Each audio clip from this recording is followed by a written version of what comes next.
ओम खम ब्रह्म। ओम यजुर्वेद अध्याय 34 मंत्र 18। ओम इच्छन्ति त्वा सौम्यासा सखाया सुनवन्ति सोमं ददति प्रयांसि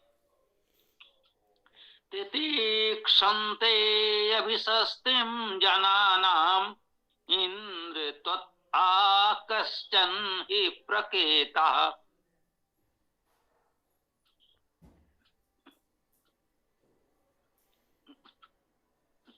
ओम इच्छन्ति इच्छा करते हैं, बहुत सरल बहुत प्रचलित शब्द है। इच्छा करना, इच्छा करते हैं, ये हम लोग बोलते ही हैं। ये वही है संस्कृत में इच्छन्ति, इच्छा करते हैं। त्वा तुमको,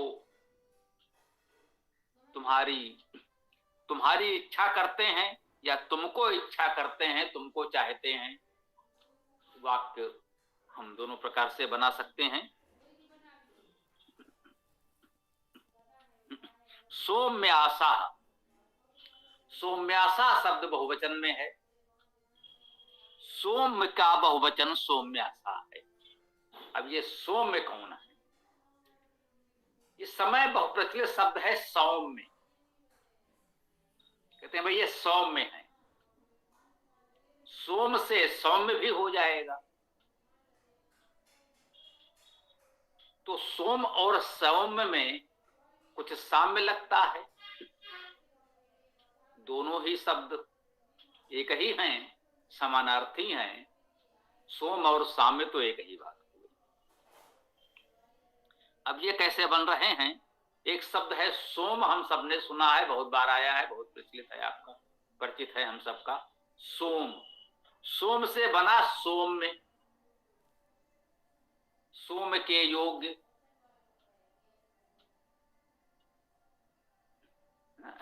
गम में जाने योग्य, इसे कार्य करने योग्य। जो कुछ हम करते हैं, जो करने योग्य है वो कार्य है ना।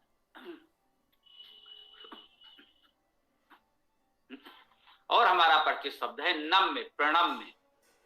नम्य नमन के योग्य, इस योग्य है कि उनको हम नमन करते हैं, कहते हैं नम्य है। प्रा उपसर्ग लग गया तो प्रणम्य हो गया, प्रणम्य होना चाहिए। अब ये प्रा में जो रा है, इसी रा के प्रभाव से, ये मूर्धन्य ध्वनि है रा, उसी के प्रभाव से ना के स्थान पर मूर्धन्य णा हो गया। ये भी हम लोग चर्चा कर चुके हैं। प्रणम्य, प्रणाम के योग्य। तो ये शब्द आया सौम्य, सोम के योग्य। जो सोम के योग्य हैं वे सौम्य कहे जाते हैं। और सौम्य का बहुवचन सौम्यासा बना। तो सोम शब्द से हम परिचित हैं। सोम शब्द सु धातु से बनता है। ऐश्वर्य, ऐश्वर्य होना, सुप्रसवे, उत्पन्न करना। देखिए सुप्रसवे कहा उन्होंने संस्कृत में, है ना। प्रसवे में भी प्रा उपसर्ग और सु धातु से ही सव, प्रसव, अर्थात प्रमुखता से उत्पन्न करना। सु धातु का अर्थ है सृजन करना, उत्पन्न करना। तो सोम शब्द का अर्थ सृजन करना, ऐश्वर्य होना, सुप्रेरणा करना अर्थ भी है। दीर्घ उकार के सु धातु का अर्थ प्रेरणा करना भी है। तो सृजन, ऐश्वर्य, प्रेरणा का भाव सोम कहलाता है। जिनमें सृजन, ऐश्वर्य, प्रेरणा का गुण है उन्हें हम सोम कहते हैं। वेद में परमेश्वर को भी सोम कहा गया है। एक वचन में आता है परमेश्वर के लिए सोम, और यहां सोम में आया है जो सोम के योग्य हैं, जो ऐश्वर्य, सृजन, प्रेरणा के योग्य हैं, या उस सोम परमेश्वर के योग्य हैं। इन सोम गुणों से युक्त परमेश्वर के योग्य हैं, उन्हें सौम्य कहा गया। स्वाभाविक है वे एक नहीं अनेक हैं हम सब, इसलिए सौम्यासा बहुवचन में कहा गया। सौम्यासा, जो उस सौम्य के योग्य हैं, सृजन ऐश्वर्य प्रेरणा जैसे गुणों से युक्त परमेश्वर के योग्य हैं, इन गुणों के योग्य हैं, वे सौम्य हैं। कहा है सौम्यासा सखाया। सखाया भी सखा का बहुवचन है। सखा तो हम लोग जानते ही हैं भाई, हमारे सखा हैं, मित्र हैं। ये जो सौम्यासा सखाया, जो सौम्य के योग्य हमारे मित्र हैं, कह रहे हैं त्वा इच्छन्ति, तुम्हारी इच्छा करते हैं, तुमको चाहते हैं।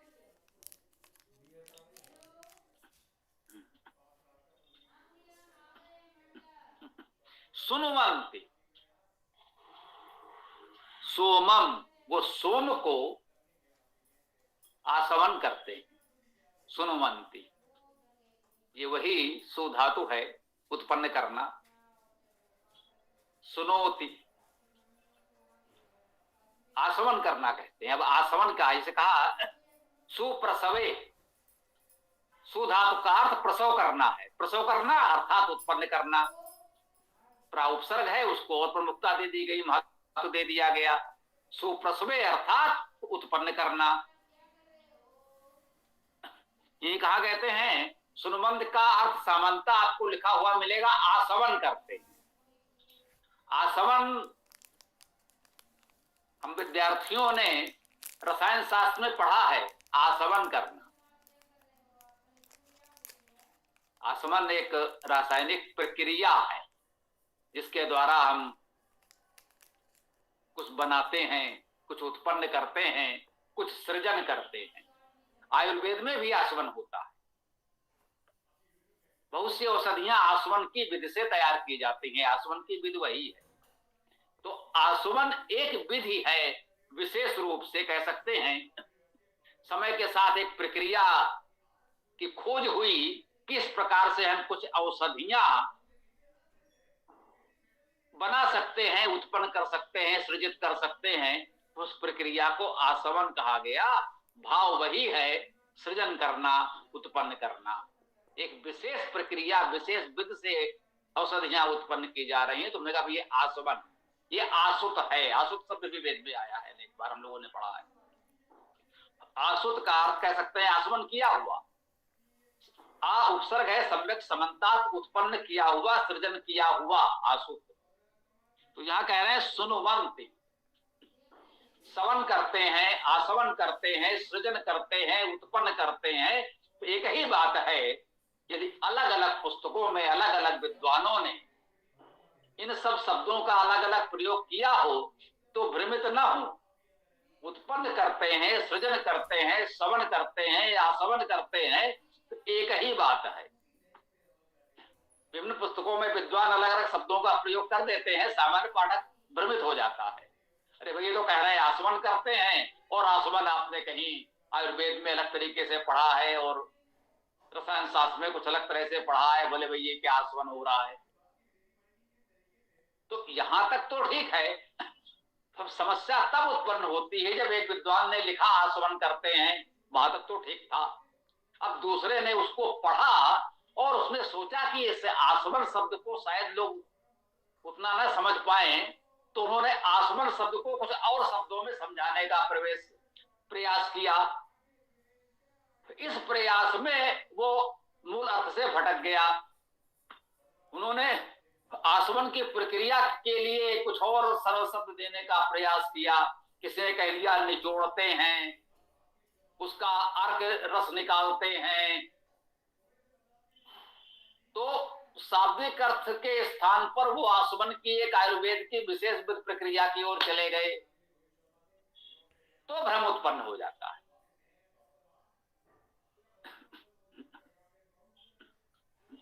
हमें इसका ध्यान रखना चाहिए, इससे बचना चाहिए। शाब्दिक अर्थ जब हम वही सुधातु से बने हुए सारे शब्द हम सृजन, आसवन आदि प्रयोग कर रहे हैं, वहां तक तो ठीक है। सुनुमंती, कह लीजिए आप सवन करते हैं, आसवन करते हैं, सृजन करते हैं, उत्पन्न करते हैं।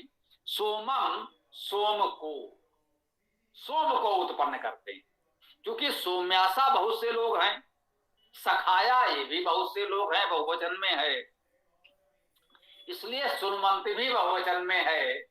जब इतने लोग सृजन करेंगे तो वो तो बहुवचन में ही रखना होगा, बहुत सा सृजन होगा। सुनमंती सृजन करते हैं, आप इसका सीधा सरल अर्थ यही समझ लें। यद्यपि सवन आसवन करना वही बात है, जैसे प्रसव प्रा उपसर्ग है, वैसे आ उपसर्ग है तो आसवन हो गया, और कोई उपसर्ग नहीं लगा तो सवन हो गया। सोमम सुनवंती, सोम को उत्पन्न करते हैं, या कुछ लोग अर्थ कर सकते हैं सोम का आसवन करते हैं, सोम को आसवन करते हैं, कह लीजिए सोम को उत्पन्न करते हैं। ये वाक्य हो गया, क्रिया हो गई सुनुवंती, उत्पन्न करते हैं। आगे कह रहे हैं दधत प्रियांसी, दधति धारण करता है, प्रियांसी, प्रियांसी को, ये प्रियांसी बहुवचन है, प्रातो उपसर्ग है, ये यांश जो बना ये यश का बहुवचन है, वैदिक भाषा में कह सकते हैं, वैदिक प्रक्रिया में है। प्रियांश को, प्रियाणों को, या धातु ही है, या धातु का अर्थ चलना जाना हम सब जानते ही हैं। इसी या का जा होकर के हम वर्तमान लोक भाषा में जो जाना जाता है बोलते हैं, याति संस्कृत में या का जा हो गया, जाति होना चाहिए तो हम जाता है बोल देते हैं, कहीं जात है बोल देते हैं, है ना, तो वही याति है, याति जाता है, जात है, कुछ भी कह ले तो वही हुआ, या का जा ध्वनि परिवर्तन हुआ है केवल। ये प्रयांश में प्रा उपसर्ग और या धातु है, जाना चलना गति करना जो भी कह लें, तो प्रयांश का क्या अर्थ हुआ, प्रकृष्ट प्रमुख गतियों को। एक शब्द बहुत प्रचलित है लोक में अभी भी, वो यहाँ पर अर्थ में लिखा गया है प्रयाणों को। अब प्रयाण करना हम लोगों ने सुना है, परिचित शब्द है, भाई प्रयाण करो। अब प्रयाण क्या है, प्रयाण में भी प्रा उपसर्ग या धातु जाना के अर्थ में, और ना वही ना के स्थान पर, माने यान जैसे हमने सुना है, यान है, ये यान का अर्थ जिससे हम जाते हैं वो यान है, वायुयान हो, जलयान हो, या भूयान हो, यान जिसके द्वारा हम जाते हैं। और गमन करना यान का एक अर्थ ये भी होगा। प्रयाण का अर्थ है प्रमुखता से, प्रकट रूप से, किसी विशेष उद्देश्य से, विशेष के लिए उत्साह पूर्वक जाना, यही तो प्रयाण है। तो प्रयांश का अर्थ प्रयाणों को ऐसा भी कह सकते हैं, प्रमुख गतियों को ऐसा भी कह सकते हैं। प्रयाण एक शब्द है जो परिचित है और उसके अर्थ को प्रमुखता से व्यक्त करता है, अर्थात गति को एक प्रमुखता के साथ आपके समझ प्रस्तुत करता है प्रयाण शब्द। उपसर्ग प्रयांश में भी है, प्रयाण में भी है, तो समझने में सुविधा हो सकती है, तो हमने लिखा प्रयाणों को। अन्य भाषाओं में हो सकता है इसी बातों को दूसरे शब्दों में कहा गया हो, मूल अर्थ यही होना चाहिए जहां तक हम समझ पा रहे हैं। दधति धारण करता है, प्रयांश प्रयाणों को, प्रमुख गतियों को धारण करता है। यह दूसरा वाक्य हो गया, दूसरी क्रिया दधति हो गई। आइए इसको समझें पुनः। इच्छन्ति इच्छा करते हैं, एक क्रिया तो सबसे पहले यही आ गई। इच्छन्ति त्वा सौम्यासा सखाया, जो ये सौम्य है, सोम के योग्य हैं, सखाया मित्र हैं, वे तुम्हारी इच्छा करते हैं, तुमको चाहते हैं। और वही सौम्यासा सखाया जो सौम्य हैं, हमारे मित्र हैं, वे सुनुमंत सोमम, वे सोम को उत्पन्न करते हैं। और दधत प्रियांसी, वह प्रियाणों को धारण करता है। दधति एक वचन में है, यह महत्वपूर्ण है। सौम्यासा बहुवचन में था, सखाया बहुवचन में था, इसलिए इच्छन्ति इच्छा करते हैं ये भी बहुवचन में आया, इसलिए सुनवंति उत्पन्न करते हैं सृजन करते हैं ये भी बहुवचन में आया। अब कहते हैं दधति प्रयांसी, वह प्रयाणों को धारण करता है, वह एक है, कह सकते हैं परमेश्वर है, या हम सब में समाज में कोई प्रमुख है जो प्रयांश को धारण करता है। वैसे हम पुनः आपसे निवेदन करेंगे, दधति को बहुवचन में भी अर्थ कर दिया गया हो तो बहुत विचलित न हो। संस्कृत में व्याकरण शास्त्र बहुत विस्तृत है, किसी नियम से ये बहुवचन हो भी सकता है, ऐसा नहीं कि दधति बहुवचन नहीं हो सकता, और वेद में तो हो ही सकता है, क्योंकि बहुलम छंदसी बहुप्रचलित सूत्र है। वेद में इतनी छूट इतनी बहुलता तो मिलती है, सामान्यता देखने से तो दधति एक वचन ही प्रयोग हो रहा है, प्रयुक्त हो रहा है, प्रतीत हो रहा है, लग रहा है ये एक वचन है, परंतु वेद में है। और यदि बहुवचन में कुछ विद्वानों ने अर्थ किया हो तो बिल्कुल विचलित न हो, ऐसा न समझें कि मैं उनको कुछ अलग कह रहा हूं, नहीं मान रहा हूं, बिल्कुल मानने हमारे उनको विनम्र प्रणाम है।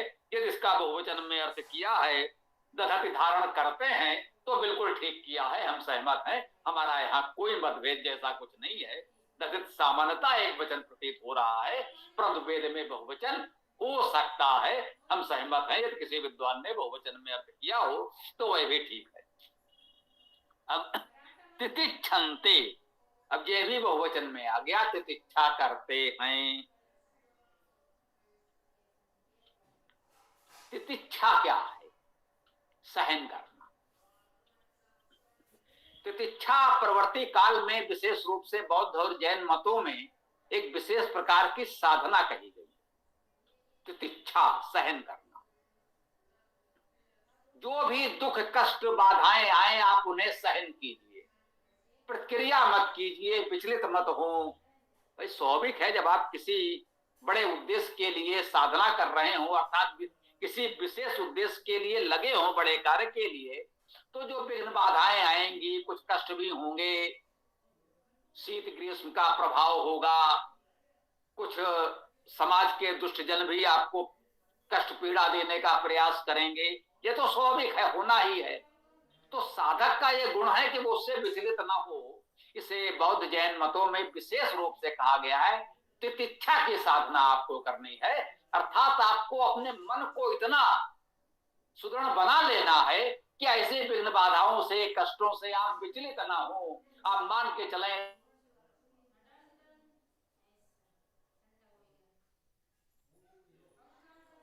तो ये स्वाभाविक है, कहीं शरीर में थोड़ा बहुत कष्ट पीड़ा होगी, स्वाभाविक, हम जानते हैं भाई इतना श्रम करेंगे, जब इतना परिश्रम करेंगे तो भाई इतना तो होना है, तो आप जानते हैं।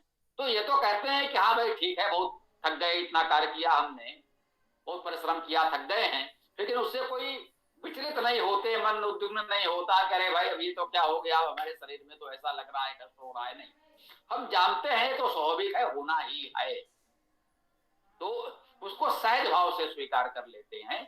इसको तितिक्षा की साधना कही गई। अब शब्द तो वेद में तितिक्षन्ते अर्थात सहन करते हैं, विघ्न बाधाओं को, कष्टों को, विरोधाभास, कोई जीवन में विरोध आता है, किसी प्रकार की विपरीत परिस्थितियां हैं, हम उसे सहजता से तितिक्षन्ते सहन करते हैं। किसको सहन करते हैं? अविशस्तिम जनानाम, जनानाम जनों के, ये बहुवचन है, षष्ठी बहुवचन, जनानाम जनों के, अविशस्तिम जनों के अभिशस्ति को सहन करते हैं। अब ये अभिशस्ति क्या है? अभिशस्ति का अर्थ निंदा किया गया है, यहां लिखा हुआ। जब आप अच्छा कार्य करेंगे तो लोग निंदा तो करेंगे ही, यदि लोग हमारी निंदा न करें तो ऐसा लगता है जैसे हम कुछ विशेष नहीं कर रहे हैं, ये तो मानकर चलें। बहुत से लोग हमारी भी बहुत निंदा करते हैं। कुछ लोगों ने तो अपना परम धर्म बना लिया है कि हम जो कुछ भी कहेंगे करेंगे उसका उन्हें निंदा करनी है। कुछ लोगों ने हमारे आप लोगों से संभवतः कहीं किसी अन्य समूह में कहीं उन कहना भी चाहा कि अरे भाई आप उनके साथ क्यों जुड़ रहे हैं, वो तो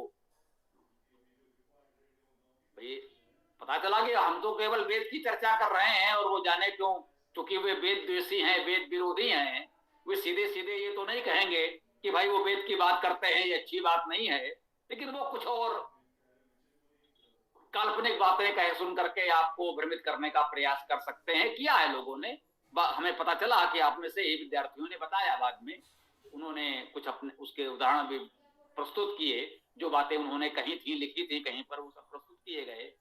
तो जब हम अच्छा कार्य करने निकलते हैं तो ये तो स्वाभाविक है, लोग निंदा तो करेंगे। यदि वे निंदा नहीं करेंगे इसका अर्थ है कि हम अपनी बात लोगों तक नहीं पहुंचा पा रहे हैं, हम कुछ अच्छा नहीं कर पा रहे हैं, ये स्वाभाविक है।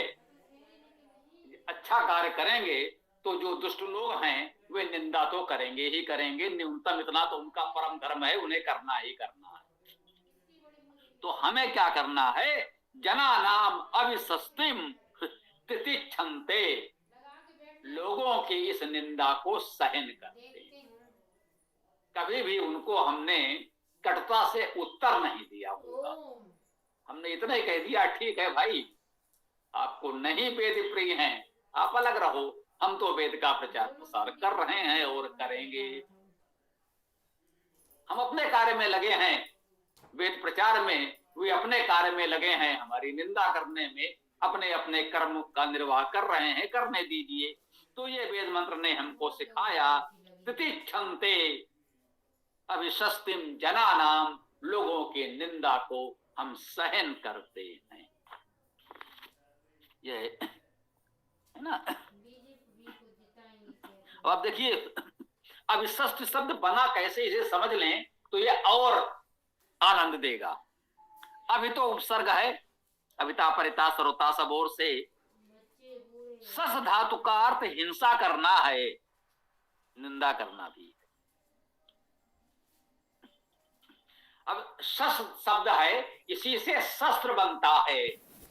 जिस साधन से हिंसा की जाती है, लोगों को मारा काटा जाता है, उसे शस्त्र कहते हैं। शस धातु है हिंसा करना, और हिंसा करने के साधन को इसी शस धातु से शब्द बनता है शस्त्र। अब सस्तिम,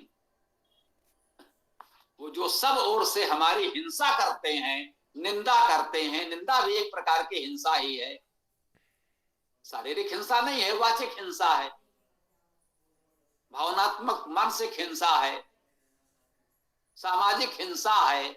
प्रयास कर रहे हैं कि अच्छा कार्य हो रहा है तो उसे बाधित किया जाए, ये भी हिंसा है। तो कह सकते हैं तितिक्षन्ते अविसस्तिम जनानाम, लोगों के निंदा को सहन करते हैं। इंद्र अब आया संबोधन, इंद्र शब्द संबोधन में है। इंद्र शब्द का अर्थ हम सब जानते हैं, परमेश्वरवान, परमेश्वर। इंद्र धातु का अर्थ परमेश्वर होना, इससे इंद्र शब्द बना, जिसका अर्थ हुआ परमेश्वरवान, अर्थात परमेश्वर। कह रहे हैं इंद्र, हे परमेश्वर, इस जो कुछ सबसे कह रहे हैं तो किससे कह रहे हैं, उसी परमेश्वर से कह रहे हैं। वेद का मुख्य लक्ष्यार्थ तो वह परमेश्वर ही है, उसका आध्यात्मिक अर्थ मुख्य है, और मुख्य लक्ष्यार्थ इस रूप में आध्यात्मिक अर्थ में परमेश्वर ही होता है। इंद्र का अर्थ परमेश्वर, और समाज के जो और प्रमुख ऐश्वर्यवान लोग हैं, चाहे तो लौकिक अर्थ में उनको भी इंद्र कह लेते हैं, लोकेंद्र हैं, जनेंद्र हैं, होते हैं, तो समाज में उनको भी हम इंद्र से संबोधित कर सकते हैं, करते हैं। तो इंद्र, हे परमेश्वर, त्वत् तुमसे, आ उपसर्ग है सम्यक समन्ता, कश्चन, कहा, चन, कोई, का कौन, कश्चन, कोई भी, ही, ये भी उपसर्ग है, ही हम लोग अभी बोलते हैं। प्रा उपसर्ग प्रमुखता से केता, केता कित धातु का अर्थ जानना है। इंद्र त्वत आकश्चन ही प्रकेता है इंद्र, तुमसे कोई बहुत प्रमुख जानने वाला विद्वान ही जुड़ सकता है, ऐसा कुछ कर सकता है जो कुछ इस मंत्र में बताया गया, जो और संपूर्ण वेद में बताया गया। कित धातु का अर्थ जानना है, हमने पहले भी संभवतः चर्चा की है। इसी से चिकित्सा, चिकित्सक शब्द भी बनते हैं। जो रोग उपचार आदि के विषय में जानते हैं उन्हें हम चिकित्सक कहते हैं। प्रकेता जो प्रमुख विद्वान है, प्रमुख रूप से जानने वाले हैं, ही वे प्रमुख विद्वान ही, कोई प्रमुख विद्वान ही हे इंद्र तुमसे जुड़ करके ये सामर्थ्य प्राप्त कर सकता है। क्षमते अविशिष्टिम जनानाम, जो लोगों की निंदा को सहन करते हैं, ये सामर्थ्य भी परमेश्वर की कृपा से, उससे जुड़ करके, उससे मिल करके परमेश्वर की उपासना से प्रमुख विद्वान ही प्राप्त कर सकते हैं। सामान्य लोग ऐसा नहीं कर पाते। हम देखते हैं छोटी छोटी बातों पर लोग विचलित हो जाते हैं। वो हम सब में ये दुर्बलताएं होती हैं, इसमें कोई विशेष बात नहीं है कि कभी हमसे आपसे कोई भूल चूक ऐसी हो जाए तो कहें भाई ऐसा क्यों है, मैं भी मनुष्य हूं, मुझसे भी चूक हो सकती है। पर सामान्यता इस स्तर पर पहुंचकर धीरे धीरे हम इन बातों को समझ जाते हैं कि भाई लोग तो निंदा करेंगे, करने दीजिए, लेकिन सामान्यता हम भी मनुष्य हैं। हो सकता है एक सीमा के पश्चात या कभी अचानक कोई ऐसी बात हो जाए, तो हो भी सकता है। तो इस मंत्र से हम लोगों ने ये देखा, ये मुख्य संबोधन तो इंद्र अर्थात परमेश्वर है। ये जो पहले आया इच्छन्त्वा, तुम्हारी इच्छा करते हैं, ये तुम्हारे भी इंद्र के लिए आया, परमेश्वर के लिए आया। जो सोम के योग्य हैं, मित्र हैं, वे सोमम। अब यहाँ सोमम का अर्थ परमेश्वर भी मान सकते हैं। सृजन ऐश्वर्य प्रेरणा से युक्त परमेश्वर को ही अपने हृदय में साधना उपासना के द्वारा उत्पन्न करते हैं। ददत प्रयांसी प्राणों को धारण करते हैं। तितिक्षन्ते अविशस्तिम जनानाम, लोगों के निंदा को सहन करते हैं। तो कह रहे हैं हे इंद्र, ये तुमसे ही कोई विद्वान ये सामर्थ्य प्राप्त कर सकता है। ये भावना आप चाहे तो इसमें से जोड़ भी लें। ये शब्द सामर्थ्य आदि शब्द इसमें ना हो, कह सकते हैं। कह रहे हैं हे इंद्र, हे परमेश्वर, ये तो कोई विद्वान तुमसे ही पा सकता है, तुमसे ही संभव कर पाता है। यह इस मंत्र की प्रेरणा भावना हम ग्रहण करें। अब यद्यप समय पर्याप्त हो गया है, फिर भी यदि किसी का कोई विशेष प्रश्न आदि विचार हो तो रख भी सकते हैं, अन्यथा वेदाष्टक पाठ की ओर बढ़ेंगे। ओम खम ब्रह्म। स्वामी जी, बहुत आनंद आया इस मंत्र को समझ करके। और सस धातु का अर्थ हिंसा करना भी है और निंदा करना भी है। तो निंदा भी सहन करना है और हिंसा को भी सहन करना है। तो ये बहुत अच्छा लगा। ये तो अहिंसा का ही पोषक मुझको लग रहा है स्वामी जी।